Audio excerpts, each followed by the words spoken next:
नमस्कार दोस्तों, स्वागत है आप सभी का आपके अपने YouTube channel the final touch पे। दोस्तों, आज का जो ये वीडियो है वो हमारा complete road map for selection post phase 12 के बारे में है। ठीक है, जैसा कि आप सबको पता है कि आपका सिलेक्शन पोस्ट फेज़ 12 का जो एग्ज़ाम है वह आने वाले 1-2 महीने में ही होने वाला है। लगभग आपके पास 50 से 60 दिन का समय है। तो दोस्तों, ये समय ऐसा नहीं है कि आप कुछ एक्सपेरिमेंट करने जाएँ, ठीक है, या फिर आप रैंडम कुछ भी पढ़ने लग जाएँ। होता क्या है कि जब समय कम रहता है तो हम ऐसे ही जल्दबाजी में रैंडमली कुछ भी उठा के पढ़ने लग जाते हैं। और दोस्तों, आपको ये अच्छे से पता है कि बिना किसी अच्छी रणनीति, बिना किसी अच्छे प्लानिंग के आप कोई भी जंग नहीं जीत सकते। एग्ज़ाम भी एक तरीके का जंग ही होता है, ठीक है। तो दोस्तों, आपके पास एक कंप्लीट प्लानिंग होनी चाहिए, ठीक है। तो इस वीडियो में हम वही बात करने वाले हैं। हमारा टॉपिक क्या रहेंगे कि आपको इस एग्ज़ाम के लिए, जो भी आपका एसएससी सिलेक्शन पोस्ट का एग्ज़ाम है, उसके लिए बुक्स क्या क्या चाहिए, मॉक टेस्ट कौन कौन से आपको देने हैं, कितने मॉक टेस्ट देने हैं, और दोस्तों स्ट्रेटजी आपकी क्या होनी चाहिए, ठीक है। हो सकता है कि आप ये जो वीडियो है वह एग्ज़ाम से 1 महीने पहले देख रहे हों, या आप जो है 40 दिन पहले देख रहे हों, 45 दिन पहले देख रहे हों। तो आपको ऐसा नहीं है कि इस वीडियो के अलावा कुछ करना है। ये सब चीज़ें आपके एग्ज़ाम के 1 महीने तक लागू होंगी, ठीक है, कि एग्ज़ाम आपका 1 महीने बस बचा हुआ है तब भी ये चीज़ें लागू होंगी आप पे। आपको सिर्फ करना ये होगा कि इंटेंसिटी को बढ़ा देनी होगी। जो चीज़ मैंने मान लो कि इस वीडियो में बोला है कि आपको मान लो कि दो सेक्शनल टेस्ट देने हैं, तो अगर 1 महीने बचा हुआ है तो आपको वहाँ 4 सेक्शनल टेस्ट देने होंगे। अगर मैंने बोला है कि आपको 6 घंटे पढ़ाई करना है तो उस टाइम आपको जो है 8 घंटे 9 घंटे पढ़ाई करना पड़ेगा। तो बस आपको अपनी इंटेंसिटी को बढ़ा देनी होगी, बाकी जो स्ट्रेटजी होगी पूरी की पूरी सेम होगी, ठीक है। आप ये वीडियो कभी भी देख रहे हों, ठीक। तो चलिए अब हम बात करते हैं स्ट्रेटजी के बारे में, ठीक है। चलिए स्टार्ट करते हैं दोस्तों। आपके पास कुल मिलाकर के 60 दिन का समय है, ठीक है। अभी 60 दिन के समय को आपको कैसे यूटिलाइज करना है, आपके पास एक जो है रोड मैप होना चाहिए। तो आपके दिमाग में ये हो पहले कि आपके पास 60 डेज़ है, उस हिसाब से मैं बता रहा हूँ। आप 40 दिन, 45 दिन, 1 महीने के हिसाब से इसको एडजस्ट कर सकते हैं, ठीक है। चलिए, तो आपको सिर्फ और सिर्फ एक काम मैं बता रहा हूँ वही करना है, उसके अलावा कुछ भी नहीं करना है। क्या वो काम है, देखिए, ओनली वन टास्क, बस इस पे फोकस कर लो। आपका एग्ज़ाम कोई नहीं रोक सकता है। इसमें से आपको पता है कि सिर्फ एक पेपर होता है, प्रीलिम्स मेंस नहीं होता है। प्रीलिम्स बस होता है, मतलब टियर 1 होता है, उसी के बेसिस पे आपका फाइनल सिलेक्शन होता है, ठीक है। तो काम भी सिर्फ एक ही करना है, क्या क्या, प्रीवियस ईयर क्वेश्चन, समझ गए, प्रीवियस ईयर क्वेश्चन। और इसमें भी क्या, प्रीवियस ईयर क्वेश्चन में भी क्या, सबसे पहले आपको सिलेक्शन पोस्ट जो इसके सिलेक्शन पोस्ट के जो पेपर्स हुए हैं उनको सॉल्व करना है। उसके बाद आपको सीजीएल के लिए सॉल्व करना है, ठीक है। उसके बाद आपको सीएचएसएल का पेपर सॉल्व करना है, ठीक। उसके बाद आपको सीपीओ का पेपर सॉल्व करना है, ठीक। तो आप मुझसे बोलेंगे कि आपने इतना सारा पेपर बता दिया, क्या हमें ये 20 साल के करने हैं? नहीं, बिल्कुल भी नहीं करने। आपको सिर्फ और सिर्फ 2018 से लेकर के 2023, 2018 से 2023 तक के प्रीवियस ईयर क्वेश्चन जितने भी हैं, चाहे वो सिलेक्शन पोस्ट के हों, चाहे वो सीजीएल के हों, चाहे वो सीएचएसएल के हों, चाहे वो सीपीओ के हों, वो सारे के सारे आपको करने हैं। इसमें कोई भी कोताही नहीं करेंगे। अगर आपको एग्ज़ाम निकालना है तो ये आपका टॉप मोस्ट प्रायोरिटी होना ही चाहिए, ये आपको करना ही पड़ेगा। अगर आप नहीं कर रहे हैं तो बाकी लोग कर रहे हैं, वो एग्ज़ाम निकाल ले जाएंगे, फिर आप अगली बार फॉर्म भरेंगे, ठीक है। तो अगर इस एग्ज़ाम के कुचक्र से आपको इसी साल निकलना है तो आपको ये काम करना पड़ेगा, ओके। उम्मीद करता हूँ बात समझ में आ रही होगी। थोड़ी कड़वी बात है लेकिन सच्ची बात है, ठीक है। और दोस्तों, वीडियो का एक एक मिनट जो बताऊंगा ना, आपको ध्यान से सुनना है, सारी बातें इंपॉर्टेंट हैं, तो अंत तक वीडियो जरूर देखिएगा। चलिए, तो ये बात तो हो गई जो एकदम टिप है। इस वीडियो का जो टिप्स होते हैं ना, टिप्स देते हैं, तो ये टिप्स है कि आपको ये करना ही करना है, एग्ज़ाम निकालना है। तो चलिए अब बढ़ते हैं हम आगे। आगे हम बढ़ते हैं तो देखिए, अब सब्जेक्ट वाइज स्ट्रेटजी पे आते हैं हम। तो सबसे पहले हम बात करेंगे जीके की। देखिए दोस्तों, क्या होता है कि जीके एक बहुत ही वास्ट सिलेबस है, बहुत ही समुद्र है, ठीक है, समुद्र है। इसमें से जो है आप कितना भी पढ़ लें कम ही पड़ेगा, ठीक है। लेकिन दोस्तों, जीके ही आपको मेक और ब्रेक करता है, आपका सिलेक्शन कराएगा या आपको बाहर कर देगा, ठीक है। क्योंकि मोस्टली लोगों के जीके में नंबर कम आ जाते हैं और फिर पता ही आपको क्या होता है। और एसएससी के जो एस्पिरेंट होते हैं उनका खास करके जीके थोड़ा सा वीक होता है, ठीक है। तो मैं भी एसएससी एस्पिरेंट रहा हूँ, तो मुझे भी इस चीज़ का काफ़ी आइडिया है कि जीके जो है सबसे टेढ़ी कीर होती है हैंडल करने के लिए, ठीक है। देखिए जीके में आपको कुछ नहीं करना है। सबसे पहले जो एक बुक आपको प्रेफर करनी है वह लूसेंट की सब्जेक्टिव प्लस ऑब्जेक्टिव। ये अगर समय हो तो आप एनसीईआरटी करें, एनसीईआरटी करें समय हो तो, या फिर आपको अगर सीजीएल का एग्ज़ाम देना है तो ठीक है, आपके पास समय हो, मान के चलिए कि 4 महीने, 5 महीने, 3 महीने, तब आप कर सकते हैं एनसीईआरटी से भी।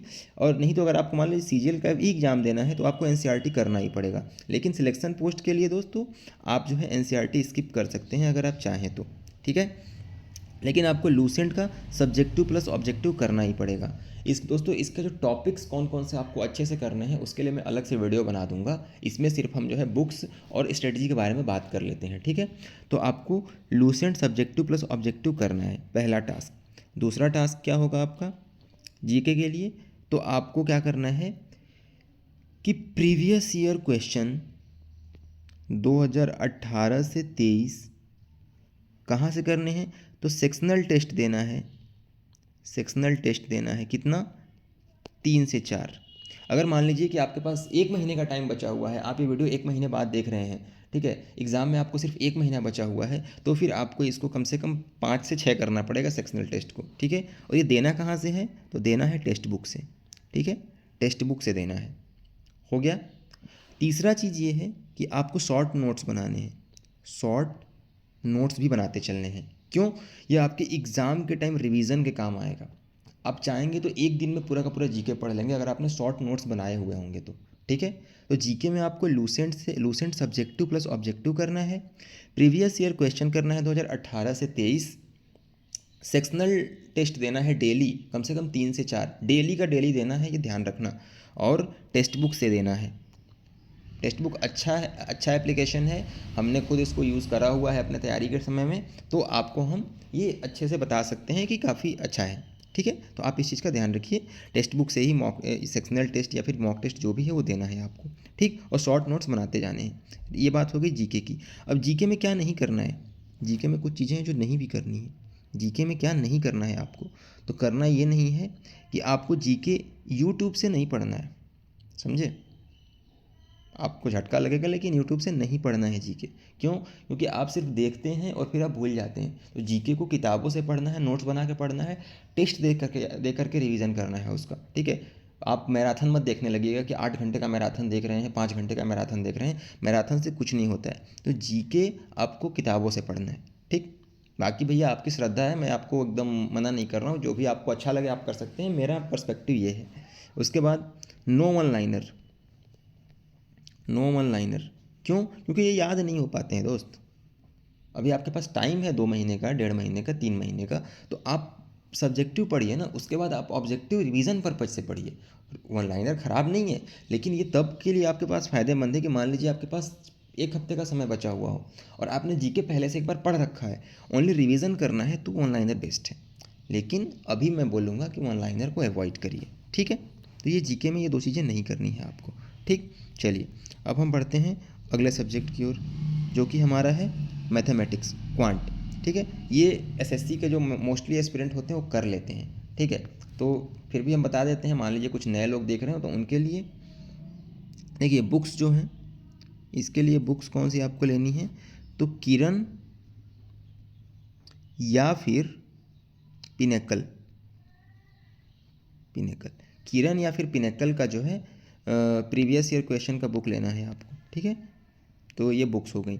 अब अगर हम बात करें कि इसमें आपको क्या करना है, तो आपको 2018 से 2023 का सेक्शनल मॉक टेस्ट लगाना है। सेक्शनल मॉक टेस्ट लगाना है कम से कम 3 से 4 डेली, और ये भी आपको टेक्स्ट बुक से ही देना है, ठीक है। ये भी आपको टेक्स्ट बुक से ही देना है, ठीक है। तो मैथ्स में बस इतना ही करना है आपको, डेली 3 से 4 सेक्शनल मॉक टेस्ट देने हैं, और 18 से 23 का टेक्स्ट बुक से। और किरण की बुक है, तो देखिए किरण की बुक से जो है ना आपको चैप्टर वाइज डेली 100 क्वेश्चन करने हैं। किरण की बुक से या फिर पिनेकल की बुक से चैप्टर वाइज आपको डेली के डेली 100 क्वेश्चन का टारगेट लेकर के उनको सॉल्व करना ही है। आप अगर मान लो कि आप बिगिनर हो तो आप ऑफलाइन सॉल्व करो पहले, 1 महीने के बाद जब आपका प्रैक्टिस अच्छा हो जाए तो आप ऑनलाइन जो है 10-10 या 20-20 क्वेश्चन का सेट लेकर के सॉल्व कर सकते हो। लेकिन अभी क्या करना है आपको, 1 महीने तक किरण या फिर पिनेकल की बुक से डेली के डेली 100 क्वेश्चन सॉल्व करने हैं। इससे आपकी स्पीड बढ़ेगी, ठीक है, आपका कॉन्सेप्ट क्लियर होगा। मान लीजिए कि कोई टॉपिक आपका वीक है तो आप उसको यूट्यूब से देखिए, समझिए और फिर आपको ऑफलाइन पेपर लगाइए। पहले ऑफलाइन ही लगाइए 1 महीने, उसके बाद फिर ऑनलाइन पे स्विच करिए, ठीक है। तो ये हो गया आपका कहाँ से पढ़ाई करना है और फिर कैसे मॉक टेस्ट वगैरह लगाना है, ठीक है। चलिए अब बढ़ते हैं इंग्लिश की तरफ। दोस्तों अब हम बात करेंगे इंग्लिश की। तो इंग्लिश में भी आपको जो है जो किताबें लेनी है वही किरण या फिर पिनेकल, ठीक है, यही 2 बुक्स लेनी है। अब आपको इसमें भी करना क्या है, तो वही बात 2018 से 23,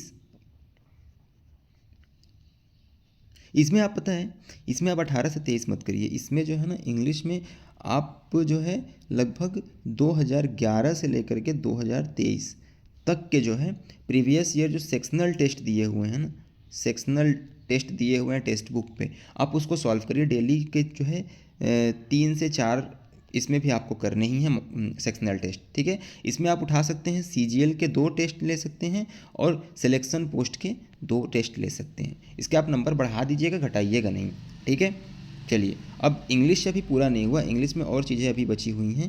तो इंग्लिश में फोकस कहाँ करना है, तो इंग्लिश में फोकस एरिया आपका reading comprehension, cloze test, jumbled मतलब PQRS, ठीक है। ये कहाँ से तैयार होगा, तो यह आपको करना है, नियॉन पब्लिकेशन की बुक आती है, नियॉन पब्लिकेशन की बुक आती है, आपको वहाँ से करना है, ठीक है।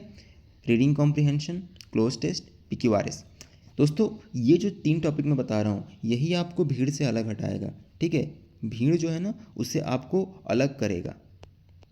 सिलेक्शन भीड़ का नहीं होता है, जो भीड़ से अलग होते हैं उन्हीं का होता है, क्योंकि यहाँ पे लोगों के नंबर कटते हैं। और ये कैसे बढ़ेगा आपका अच्छा होगा, तो आप नियॉन की बुक ले लिए और दूसरा काम ये आपको ये करना है कि आधे घंटे तक जो है ना कोई भी बुक NCERT वगैरह या आपको जो भी अच्छा लगता हो, हिंदू नहीं पढ़ना है आपको, या फिर ये इंडियन एक्सप्रेस वगैरह नहीं पढ़ना है आपको, जो भी चीज़ें अच्छी लगती हो कुछ भी NCERT पढ़ लोगे तो थोड़ा अच्छा ही रहेगा, आपका फ़ायदा हो जाएगा। तो जो भी आपको अच्छा लगता हो इंग्लिश की रीडिंग करिए और समझिए चीज़ों को समझिए कि ये सेंटेंस लिखा गया है, यहाँ प्रीपोजिशन क्या है, यहाँ कंजंक्शन क्या है, यहाँ पे सब्जेक्ट पर एग्रीमेंट का कौन सा रूल लग रहा है। पढ़ते टाइम आपके दिमाग में चीज़ें आनी चाहिए, तब क्या होगा, आपका जो अंडरस्टैंडिंग है वो डेवलप होगा, ठीक है। और जो रूल्स याद करने हैं ना, आपको बस देखना है 95% रूल्स जो प्रीवियस ईयर होते हैं वही रिपीट होते हैं, ठीक है। तो जो प्रीवियस ईयर में रूल्स पूछे जा चुके हैं सिर्फ और सिर्फ उन्हीं को याद करना है, सिर्फ और सिर्फ उन्हीं को याद करना है और कुछ नहीं करना है, ठीक है। मतलब क्या कि आपने कोई भी मान लीजिए MB पब्लिकेशन की एक बुक आती है, आप वो भी ले सकते हैं, सब ये इसके लिए एरर वगैरह हो गया, मतलब प्रीवियस ईयर के लिए आप उसको भी ले सकते हैं, प्रीफर कर सकते हैं। तो जो प्रीवियस ईयर में रूल्स पूछे जा चुके हैं सिर्फ और सिर्फ आपको उन्हीं को याद करना है, ठीक है, क्योंकि रिपीटेशन बहुत होता है SSC में, ठीक है। तो रही बात इंग्लिश की, बता दिया मैंने क्या क्या करना है आपको। अब आपको जो है रीजनिंग में कुछ नहीं, वही किरण या पिनेकल की बुक ले लीजिए, और 18 से 23 तक जो है 18 से 23 का जो है सेक्शनल टेस्ट जो है आपको देना है टेक्स्ट बुक से, डेली के 3 से 4, ओके। ये हो गया। अब बात हो गई आपके चारों सब्जेक्ट की, हो गई मैथ्स, रीजनिंग, GS और इंग्लिश की, ठीक है। मॉक टेस्ट कौन सा देना है, तो सिर्फ और सिर्फ मॉक टेस्ट के लिए आपको एक पेड सब्सक्रिप्शन लेना है, किसका, टेक्स्ट बुक का, ठीक है, टेक्स्ट बुक का। इसके अलावा सब बेकार है, ठीक है, ये आप ले लीजिए, ये आपके काफ़ी काम आएगा। इसमें चीज़ों को बहुत ही अच्छे से दिया गया है, तो आपको यहीं से मॉक टेस्ट लगाना है। हाँ, ऑलिव बोर्ड जो है उसका जो फ्री वाला आता है वो लीजिएगा, पेड नहीं लेना है, उसका पेड नहीं लेना है, फ्री वाला लेना है। मतलब फ्री में वीकली जो आता है ना मॉक टेस्ट, उसको आपको अटैम्प्ट करना है, ठीक। अब बात कर लेते हैं करंट अफेयर्स की। करंट अफेयर 6 महीने का करना है, 6 मंथ का करना है। जैसे मान के चलिए कि आपका नवंबर से लेकर के आप अप्रैल तक का कर लीजिए, नवंबर से लेकर के आप अप्रैल तक का, मार्च अप्रैल तक का कर लीजिए इसको, हाँ अप्रैल तक का कर लीजिए, मिड अप्रैल तक कर लीजिए, यह आपके काम आएगा, ठीक है। लेकिन अप्रैल अगर आप नहीं चाहते हैं कि ना करना पड़े, तो आप जो है देखिए मार्च तक भी कर लेंगे ना तो आपका काम बन जाएगा। मार्च 24 तक कर लेंगे, नवंबर 23 से मार्च 24 तक, तो भी आपका करंट अफेयर का काम हो जाएगा। कैसे करेंगे, तो देखिए करंट अफेयर के लिए आप कोई भी एक मंथली मैगजीन उठा लीजिए, मंथली मैगज़ीन उठा लीजिए। मंथली मैगज़ीन आपको पढ़ना है, ठीक है। अभी से आप पीछे से तैयार करिए, मतलब ऐसे तैयार करिए। देखिए अभी आपका मार्च का महीना चल रहा है, तो आप फरवरी का पहले तैयार कर लीजिए, ठीक है। उसके बाद आप जनवरी का तैयार करिए, फिर दिसंबर का, फिर नवंबर का, तो ऐसे पीछे की तरफ जाइए, ठीक है। इस तरीके से आप मंथली मैगज़ीन से ही करिए, और लास्ट में कोई भी एक 6 मंथली मैगज़ीन ला करके रिवीजन कर लीजिएगा उससे, ओके। तो इस तरीके से आपका करंट अफेयर भी हो जाएगा। और दोस्तों एक जो है प्रो टिप आपको दे देता हूँ। ये तो मैंने बता दिया, आपकी पूरी स्ट्रेटजी बता दी, ठीक है। स्ट्रेटजी आपकी क्या रहने वाली है। प्रो टिप क्या है, देखिए अभी आप सिलेक्शन पोस्ट की तैयारी कर रहे हैं, उसके 1-2 महीने बाद ही आपका CGL का एग्ज़ाम होना है, ठीक है। तो अगर आपने इसकी तैयारी काफ़ी अच्छे से कर ली तो फिर इसके लिए आप पहले से तैयार हो जाएंगे, ठीक है। उस टाइम क्या होगा कि जो बाकी लोग होंगे उनका ग्राफ अगर यहाँ होगा ना, तो आपका ग्राफ ऑलरेडी यहाँ पहुँच चुका होगा, ठीक है। और वहाँ पे जो आप थोड़ी सी मेहनत करेंगे तो आपका ग्राफ ऐसे बढ़ेगा और आप भीड़ से अलग हो जाएंगे, ठीक है। तो इस चीज़ को ध्यान रखना है। और दोस्तों एक चीज़ और ध्यान रखना है कि कभी भी पढ़ाई आपको जो पढ़ाई आपको करनी है वो ऐसे नहीं करनी है कि मतलब एकदम से झटके से उठा और फिर बढ़ा और फिर डाउन आ गया, नहीं, ये पढ़ाई का तरीका नहीं होता है। आपको धीरे धीरे धीरे धीरे धीरे धीरे धीरे धीरे बढ़ना है, ठीक है। मतलब कि मतलब बहुत ही स्लो, ठीक है, बहुत ही स्लोली बढ़ना है, क्योंकि जो बहुत तेज़ी से उठता है ना वो बहुत तेज़ी से गिर भी जाता है, ठीक। तो इस चीज़ को ध्यान रखना है आपको। तो आपको छोटे छोटे टारगेट सेट करने हैं, अच्छे से पढ़ना है, देन डेफिनेटली दोस्तों आपका CGL हो या फिर सिलेक्शन पोस्ट हो, कोई भाई SSC का एग्ज़ाम हो, इन तरीक़ों से आपका आराम से क्वालिफाई होगा, ठीक है। तो आपको एकदम अपने आप को झोंक देना है, मौका अच्छा है और नौकरी लग जाएगी। दोस्तों उम्मीद करता हूँ आपको वीडियो अच्छा लगा होगा। कोई भी अगर डाउट हो आप कमेंट करके मुझसे पूछिए, कोई भी क्वेरीज़ हो, कोई भी आप कुछ कहना चाहते हो, सब कुछ आप कमेंट करके बता सकते हैं, ठीक है। और दोस्तों अगर वीडियो अच्छा लगे तो चाहें तो सब्सक्राइब कर सकते हैं, ठीक है। मिलेंगे अगले वीडियो में, तब तक पढ़ते रहें, आगे बढ़ते रहें। जय हिंद।